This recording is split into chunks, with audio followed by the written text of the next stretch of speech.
할렐루야. 153 저녁기도에 오신 여러분들을 주님의 이름으로 환영하고 축복합니다. 오늘도 귀한 이 저녁 시간에게 하나님께서 우리들에게 준비하신 응답하심과 또한 신령한 복이 임하는 저녁이 될 줄로 믿습니다. 우리 같이 먼저 하나님 앞에 찬양하며 영광 돌리도록 하겠습니다. 내는 주의 영광을 보내. 우리 같이 찬양하며 나아가겠습니다.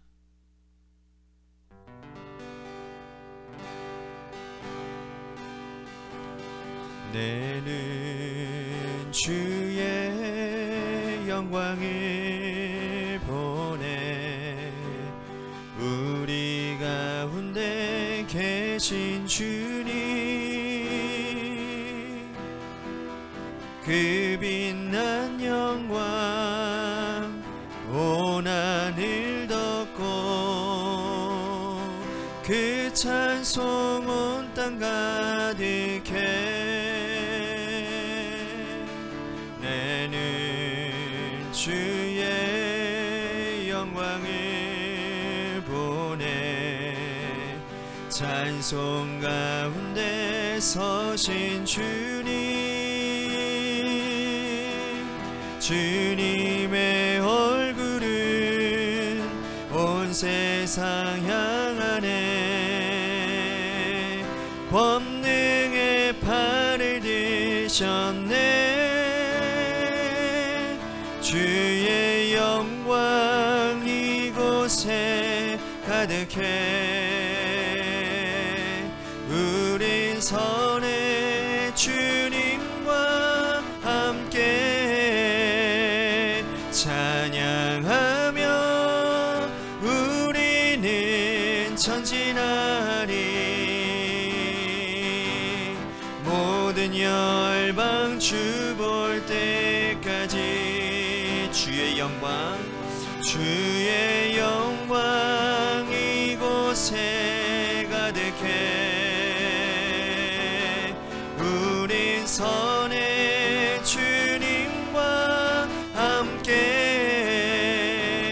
찬양하며 우리는 전진하리.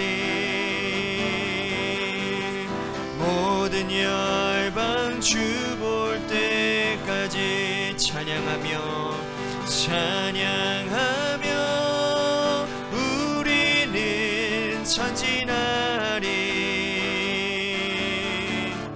모든 열방 주 볼 때까지.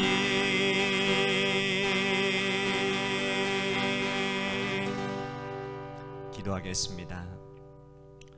사랑과 은혜가 풍성하신 주님, 오늘도 우리들의 삶에 하나님의 영광을 위해 살려고 하나님 우리들이 힘썼습니다. 우리의 힘듦과 우리의 지침과 우리의 연약함, 곤고함을 주님이 이 시간에 살펴주셔서 주님 앞에 나온 우리들의 모든 심신과 우리의 모든 상황들을 하나님의 영광 안에 들어가는 놀라운 역사에 동참하는 우리 모두가 되도록 하나님 인도해 주옵소서. 오늘 이 저녁 시간을 그것으로 삼고자 하나님 우리들이 기도합니다. 우리들이 하나님을 진정으로 바라볼 수 있는 하나님 신실한 믿음, 또한 깨어있는 영적인 영안이 열리게 하여 주시어서 하나님을 온전히 바라보며 하나님께 영광 돌리는 시간 되도록 인도해 주옵소서. 사랑이 많으신 예수님 이름 받들어 간절히 축복하며 기도하옵나이다. 아멘. 오늘 이 시간 하나님께서 우리들에게 주신 말씀 보도록 합니다. 히브리서 9장 23절에서 28절 말씀까지 보도록 하겠습니다. 히브리서 9장 23절에서 28절 말씀, 우리 같이 한 목소리로 다 함께 봉독하도록 하겠습니다. 시작. 그러므로 하늘에 있는 것들의 모형은 이런 것들로서 정결하게 할 필요가 있었으나 하늘에 있는 그것들은 이런 것들보다 더 좋은 제물로 할지니라. 그리스도께서는 참것의 그림자인 손으로 만든 성소에 들어가지 아니하시고 바로 그 하늘에 들어가사 이제 우리를 위하여 하나님 앞에 나타나시고 대제사장이 해마다 다른 것의 피로써 성소에 들어가는 것 같이 자주 자기를 드리려고 아니하실지니 그리하면 그가 세상을 창조할 때부터 자주 고난을 받았을 할 것이로되 이제 자기를 단번에 제물로 드려 죄를 없이 하시려고 세상 끝에 나타나셨느니라.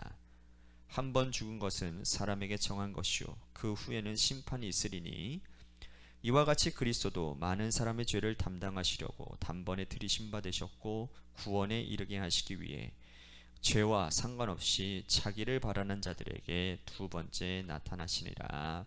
아멘. 오늘 이 저녁 시간에도 하나님의 은혜를 사모하셔서 이제 나오신 여러분들에게 하나님의 신령한 은혜와 축복이 함께 하시기를 바라겠습니다. 김세윤 교수가 쓰신 구원이란 무엇인가 라고 하는 책에 보면 예수 그리스도의 초림과 재림 사이에 신학적인 특징을 아주 잘 설명하고 있습니다. 2차 세계대전이 연합군의 승리로 기울어지게 된 결정적인 계기가 바로 노르망디 상륙 작전이거든요. 1944년 6월 6일에 이 미국과 영국을 중심으로 한 연합군이요, 당시 독일의 나치가 점령하고 있었던 이 프랑스 영토인 노르망디를 아주 어렵게 또 위험하지만 특별한 방법으로 상륙 작전을 감행하여서 성공적으로 이끌어내지요. 그리고 그때부터 시작해서 그해 1944년 8월 25일에 프랑스 파리를 탈환하게 됩니다. 이는 전세가 기울어져 있던 제2차 세계대전을 결정적으로 연합군의 승리로 가져오게 되는 아주 치명적인 계기가 됩니다. 이제 전쟁은 거의 연합군의 승리로 기울어져가는 시점이 되었습니다. 하지만 그러나 아직까지 적의 심장부인 베를린을 탈환하지 못했기 때문에 아직 이 연합군의 승리라고 말하기에는 이른감이 없지 않았습니다. 그래서 이듬해인 1945년 5월 8일에 나치가 드디어 완전한 항복을 선언하고 적의 심장인 베를린을 손에 넣고 난 이후에야 연합군은 완벽하고 완전한 승리를 선언하게 되었다라는 것이죠. 이처럼 예수 그리스도의 초림과 재림도 역시 이와 마찬가지라는 겁니다. 예수님께서 죄와 사망의 권세를 이기시기 위해 이 땅에 오시고 고난당하셔서 십자가에 달려 죽으시고 3일 만에 부활하셨습니다. 이것은 사단 권세를 이기는 아주 결정적인 사건이었습니다. 완전한 승리였죠.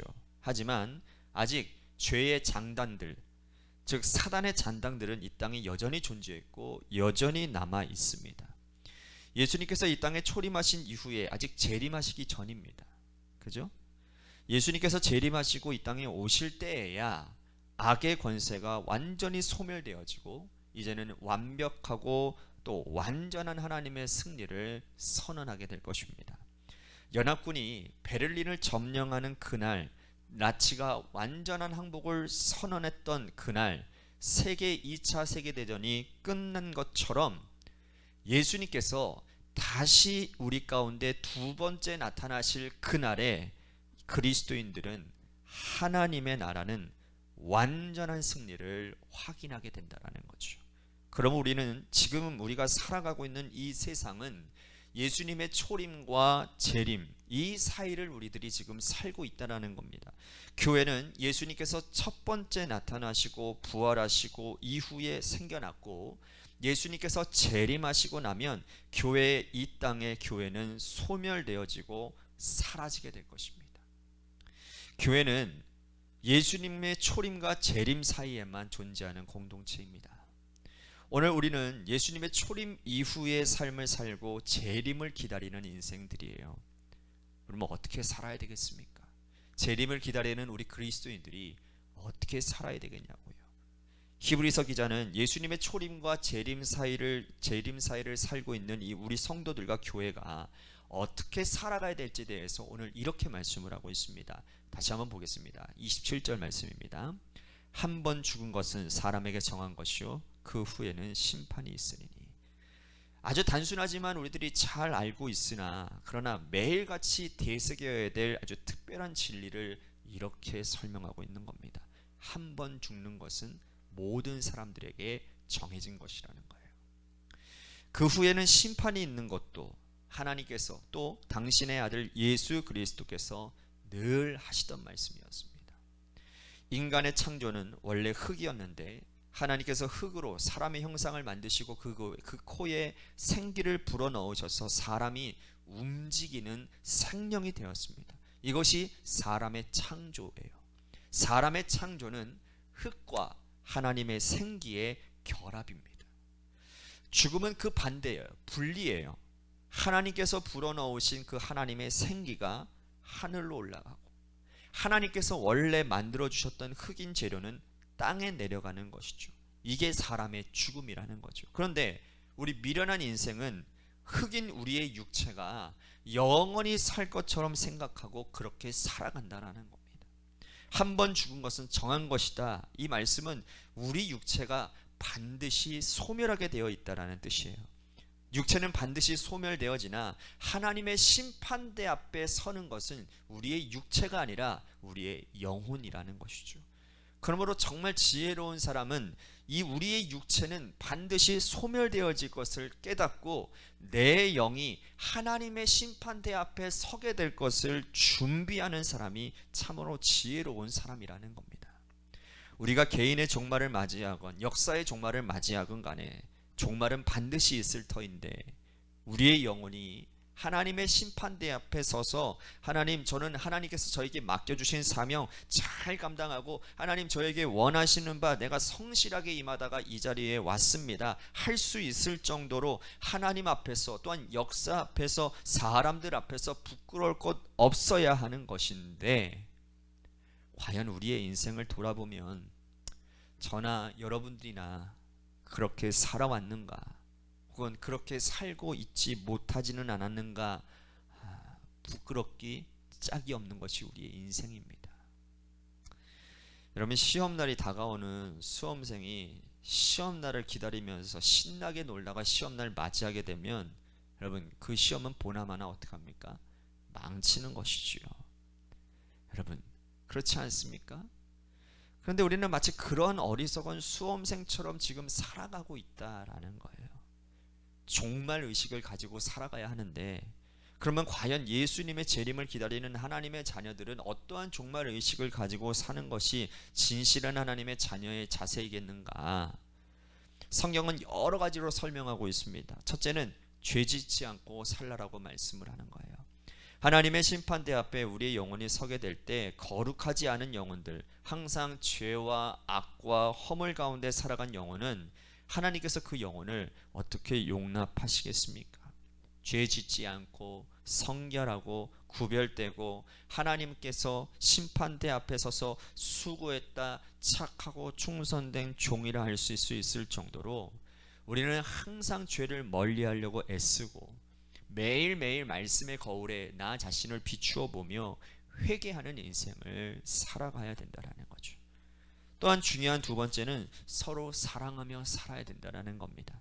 종말을 사는 사람들은 열심을 다해서 서로 사랑하게 됩니다. 오늘 이 하루를 과연 건강한 육체로 살아갈 수 있을지, 오늘 우리가 하나님의 부르심을 받을지, 아니면 오늘 우리들이 내일 또 하나님의 부르심을 받을지, 이건 아무도 알지 못하는 일 아니겠습니까? 그런데 무엇 때문에 우리가 서로 원망하고 서로 불평하고 서로 반목하고 질시하고 미워하며 살아가겠습니까? 서로 사랑한다 말하고 서로 사랑을 전하고 나타내고 살아도 부족한 것이 우리의 인생일진데, 재림을 준비하는 하나님의 자녀들은 특별한 마음으로 서로 사랑하며 살아가야 됩니다. 사랑하지 않고 하나님의 부름을 받았다면, 서로 미워하는 상태에서 그리스도의 심판대 앞에 섰다면, 그때 우리는 너무나도 후회스럽지 않을까요? 재림을 준비하는 하나님의 백성들은 가족과 이웃을 사랑하고 교회의 성도들을 사랑하고 부질없는 것 때문에 서로 미워하지 말고 하나님의 은총을 사모하며 믿음의 백성답게 살아가는 은혜가 있어야 된다는 것입니다. 자, 28절 다시 한번 보십시오. 이와 같이 그리스도도 많은 사람의 죄를 담당하시려고 단번에 들이신 바 되셨고 구원에 이르게 하기 위하여 죄와 상관없이 자기를 바라는 자들에게 두 번째 나타나시리라. 예수님의 재림을 이렇게 설명하고 있는 거예요. 자기를 바라는 자들에게 두 번째 나타나실 것이다. 예수님이 두 번째 나타나시게 되면 악의 잔당들은 다 멸망할 것입니다. 심판받을 것입니다. 우리가 예수님의 재림을 기다리면서 우리가 고통받았던 이 세상의 부조리함과 세상의 악과 사탄의 잔당들은 예수님의 재림으로 말미암아 더 이상 힘을 잃어버릴 것이고, 이제는 하나님의 자녀들이 완전한 승리를 선언하게 될 것이라는 거죠. 예수님께서 이 땅에 오셔서 십자가를 지시고 돌아가셔서 3일 만에 부활하심으로 우리는 이미 확증된 승리를 얻은 자들입니다.